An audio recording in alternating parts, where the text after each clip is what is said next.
Chapter 17. I sit on the hot seat. What were you thinking? Clarice cradled Selina's head in her lap. Selina tried to swallow, but her lips were dry and cracked. Wouldn't listen. Cabin would only follow you. So you stole my armor? Clarice said in disbelief. You waited until Chris and I went out on patrol and you stole my armor and pretended to be me. She glared at her siblings. And none of you noticed? The Ares campers developed a sudden interest in their combat boots. Don't blame them, Selina said. They wanted to believe I was you. You stupid Aphrodite girl. Clarice sobbed. You charged a Dracone? Why? All my fault, Selina said, a tear streaking the side of her face. The Dracone, Charlie's death, camp endangered. Stop, Clarice said. That's not true. Selina opened her hand. In her palm was a silver bracelet with a scythe charm, the mark of Kronos. A cold fist closed around my heart. You were the spy? Selina tried to nod. Before I liked Charlie, Luke was nice to me. He was so charming, handsome. Later, I wanted to stop helping him, but he threatened to tell. He promised I was saving lives. Fewer people would get hurt. He told me he wouldn't get hurt. Charlie. He lied to me. I met Annabeth's eyes. Her face was chalky. She looked like somebody had just yanked the world out from under her feet. Behind us, the battle raged. Clarice scowled at her cabin mates. Go, help the centaurs. Protect the doors. Go. They scrambled off to join the fight. Selina took a heavy, painful breath. Forgive me. You're not dying, Clarice insisted. Charlie. Selina's eyes were a million miles away. See? Charlie. She didn't speak again.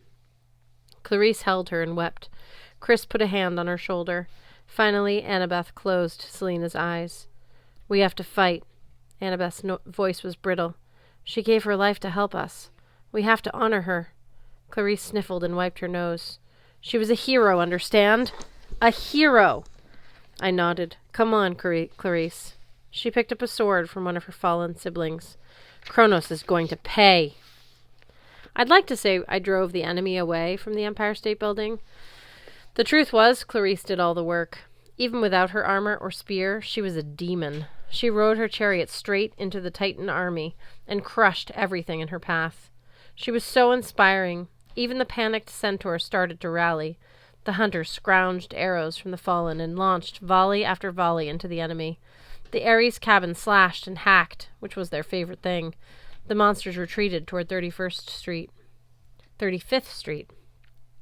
Clarice drove to the Dracone's carcass and looped the grappling line through its eye sockets.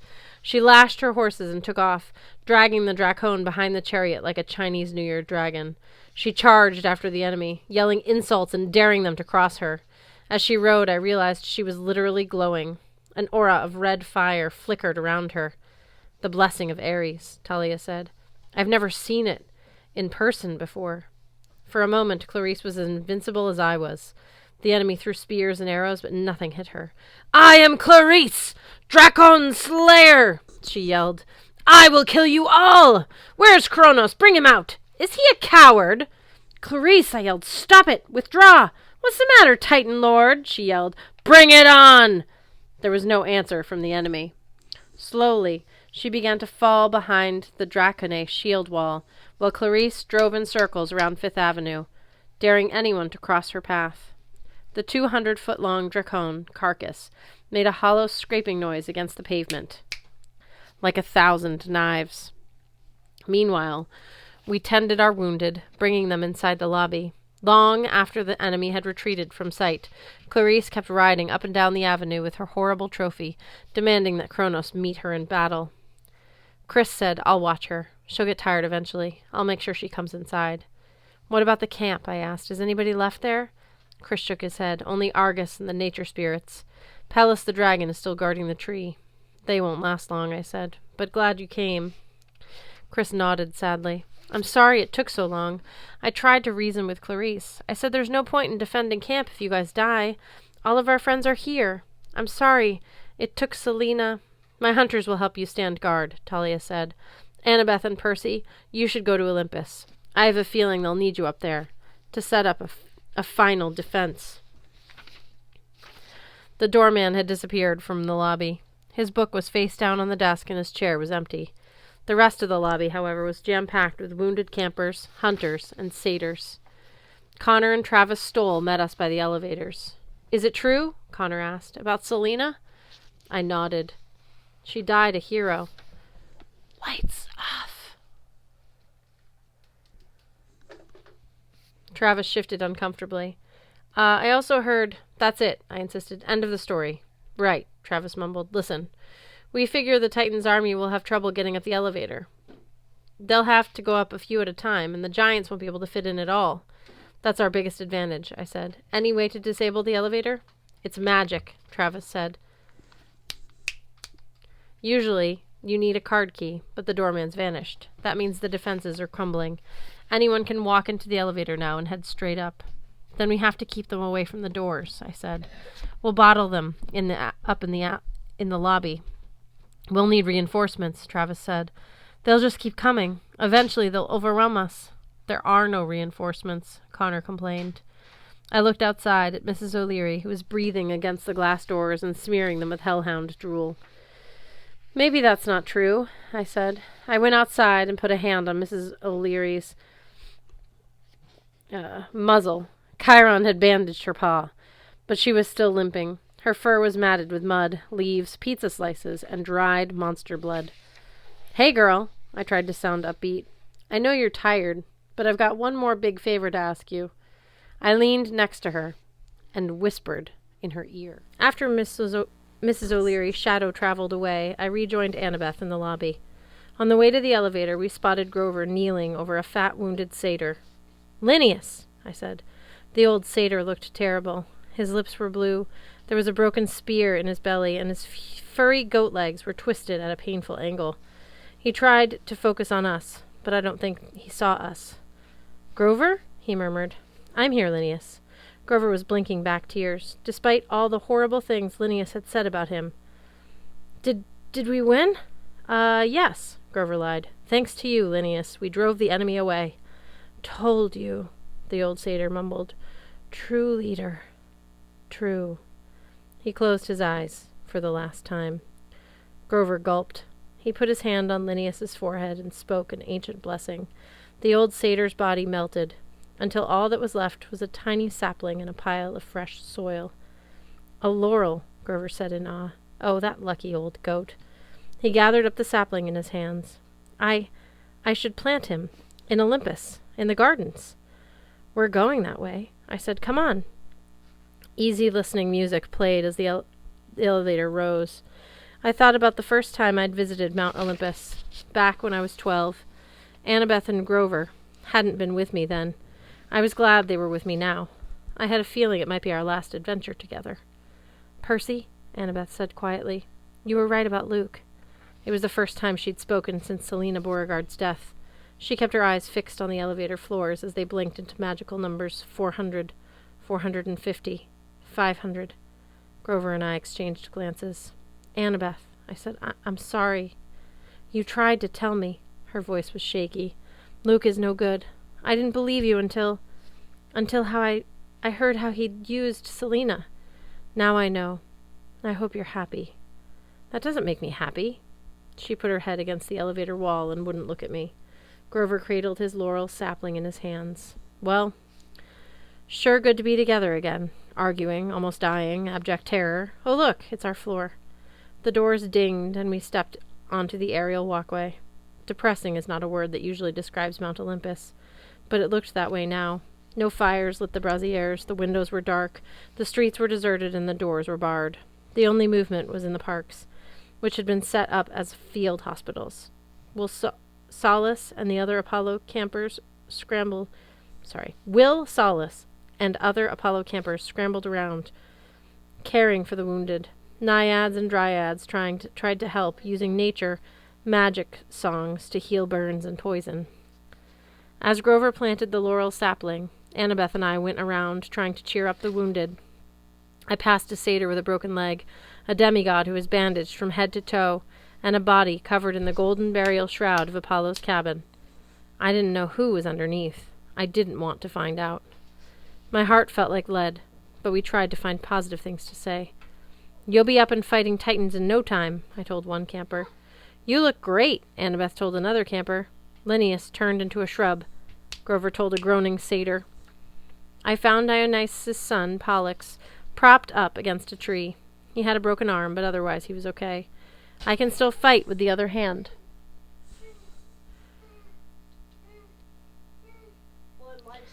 He said, gritting his teeth. "No," I said. "You've done enough. I want you to stay here and help with the wounded. But promise me to stay safe," I said. "Okay? Personal favor?" He frowned uncertainly. It wasn't like we were good friends or anything, but I wasn't going to tell him it was a request from his dad. That would just embarrass him. Finally, he promised, and when he sat back down, I could tell he was kind of relieved. Annabeth, Grover, and I kept walking toward the palace. That's where Kronos would head. As soon as he made it up the elevator, and I had no doubt he would, one way or another, he would destroy the throne room, the center of the god's power. The bronze doors creaked open. Our footsteps echoed on the marble floor. The constellations twinkled coldly on the ceiling of the great hall. The hearth was down to a dull red glow. Hestia, in the form of a little girl in brown robes, hunched at its edge, shivering. The Ophiotaurus swam sadly in a sphere of water. He let out a half-hearted moo when he saw me. In the firelight, the thrones cast evil-looking shadows, like grasping hands. Standing at the foot of Zeus's throne, looking up at the stars, was Rachel Elizabeth Dare. She was holding a Greek ceramic vase. "Rachel?" I said. What are you doing with that?" She focused on me as if she were coming out of a dream. "I found it. It's Pandora's jar, isn't it?" Her eyes were brighter than usual, and I had a bad flashback of moldy sandwiches and burnt cookies. "Put down the jar," I said. "I can see hope inside it." Rachel ran her fingers over the ceramic designs. "So fragile." "Rachel!" My voice seemed to bring her back to reality. She held out the jar and I took it. The clay felt cold as ice. "Grover," Annabeth mumbled, "let's scout out the palace. Maybe we can find some extra Greek fire or Hephaestus traps." "But," Annabeth elbowed him. "Right," he yelped. "I love traps." She dragged him out of the throne room, over by the fire. Hestia was huddled in her robes, rocking back and forth. "Come on," I told Rachel. "I want you to meet someone." We sat next to the goddess. "Lady Hestia," I said. "Hello, Percy Jackson," the goddess murmured, getting colder. "Harder to keep the fire going." "I know," I said. "The Titans are near." Hestia focused on Rachel. "Hello, my dear. You've come to our hearth at last." Rachel blinked. You've been expecting me?" Hestia held out her hands, and the coals glowed. I saw images in the fire. My mother, Paul, and I eating Thanksgiving dinner at a kitchen table. My friends and me around the campfire at Camp Half-Blood, singing songs and roasting marshmallows. Rachel and me driving along the beach in Paul's Prius. I didn't know if Rachel saw the same images, but the tension went out of her shoulders. The warmth of the fire seemed to spread across her. "To claim your place at the hearth," Hestia told her, "you must let go of your distractions. It is the only way you will survive." Rachel nodded. I understand." "Wait," I said. "What's she talking about?" Rachel took a shaky breath. "Percy, when I came here, I thought I was coming for you. But I wasn't. You and me." She shook her head. "Wait, now I'm a distraction? Is this because I'm not a hero or whatever? I'm not the hero? I'm not sure I can put it into words," she said. "I was drawn to you because you opened the door to all of this." She gestured at the throne room. I needed to understand my true sight. But you and me, that wasn't part of it. Our fates aren't intertwined. I think you've always known that, deep down." I stared at her. Maybe I wasn't the brightest guy in the world when it came to girls, but I was pretty sure Rachel had just dumped me. Which was lame, considering we'd never even been together. "So, what?" I said. "Thanks for bringing me to Olympus. See ya? Is that what you're saying?" Rachel stared at the fire. "Percy Jackson," Hestia said.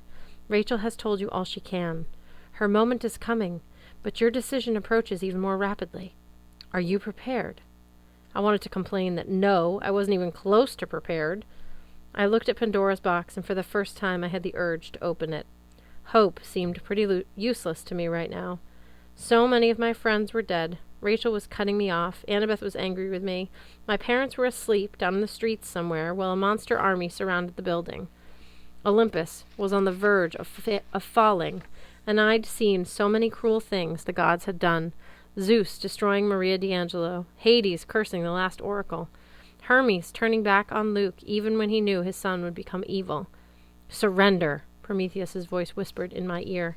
"Otherwise your home will be destroyed. Your precious camp will burn." Then I looked at Hestia. Her red eyes glowed warmly. I remembered the images I'd seen in her hearth. Friends and family, everyone I cared about. I remembered something Chris Rodriguez had said. "There's no point in defending camp if you guys all die. All our friends are here." And Nico, standing up to his father, Hades. "If Olympus falls," he said, "your own palace's safety doesn't matter." I heard footsteps. Annabeth and Grover came back to the throne room and stopped when they saw us. I probably had a pretty strange look on my face. "Percy?" Annabeth didn't sound angry anymore, just concerned. "Should we, leave again?" Suddenly I felt like someone had injected me with steel. I understood what to do. I looked at Rachel. "You're not going to do anything stupid, are you? I mean, you talked to Chiron, right?" She managed a faint smile. "You're worried about me doing something stupid?" "But I mean, will you be okay?" "I don't know," she admitted. "That kind of depends on whether you save the world, hero." I picked up Pandora's jar. The spirit of hope fluttered inside, trying to warm the cold container. "Hestia," I said, "I give this to you as an offering." The goddess tilted her head. "I am the least of the gods. Why would you trust me with this?" "You are the last Olympian," I said, "and the most important." "And why is that, Percy Jackson?" "Because hope survives best at the hearth," I said. "Guard it for me, and I won't be tempted to give it up again." The goddess smiled. She took the jar in her hands, and it began to glow. The hearth fire burned a little brighter. "Well done, Percy Jackson," she said. "May the gods bless you. We're about to find out." I looked at Annabeth and Grover. "Come on, guys." And I marched toward my father's throne. The seat of Poseidon stood just to the right of Zeus's, but it wasn't nearly as grand. The molded black leather seat was attached to a swivel pedestal, with a couple of iron rings on the side for fastening a fishing pole, or a trident. Basically, it looked like a chair on a deep-sea boat that you would sit in if you wanted to hunt shark or marlin or sea monsters. Gods in their natural state are about 20 feet tall, so I could just reach the edge of the seat if I stretched my arms. "Help me up," I told Annabeth and Grover. "Are you crazy?" Annabeth asked. "Probably," I admitted. "Percy," Grover said, "the gods really don't appreciate people standing on their thrones. I mean, like, turn you into a pile of ashes don't appreciate it." "I need to get his attention," I said. "It's the only way." They exchanged uneasy looks. "Well," Annabeth said, "this'll get his attention." They linked their arms to make a step, and then boosted me into the throne. I felt like a baby with my feet so high off the ground. I looked around at the other gloomy, empty thrones, and I could imagine what it would be like sitting on the Olympian Council. So much power, but so much arguing. Always 11 other gods trying to get their way. That would be easy to get paranoid. To look out only for my own interest, especially if I were Poseidon, sitting in his throne. I feel like I had the entire sea at my command, a vast cubic miles of ocean, churning with power and mystery. Why should Poseidon listen to anyone? Why shouldn't he be at the greatest of the 12? Then I shook my head. Concentrate. The throne rumbled. A wave of gale force anger slammed into my mind. "Who dares?" The voice stopped abruptly. The anger retreated, which was a good thing, because just those 2 words had almost blasted my mind to shreds. "Percy!" My father's voice was still angry, but more controlled. "What exactly are you doing on my throne?" "I'm sorry, Father," I said. "I needed to get your attention." This was a very dangerous thing to do, even for you.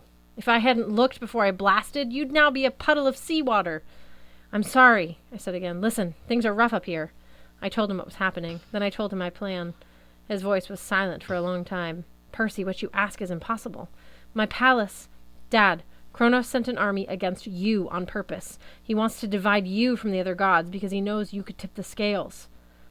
Be that as it may, he attacks my home. I'm at your home. I said Olympus. The floor shook. A wave of anger washed over my mind. I thought I'd gone too far, but then the trembling eased.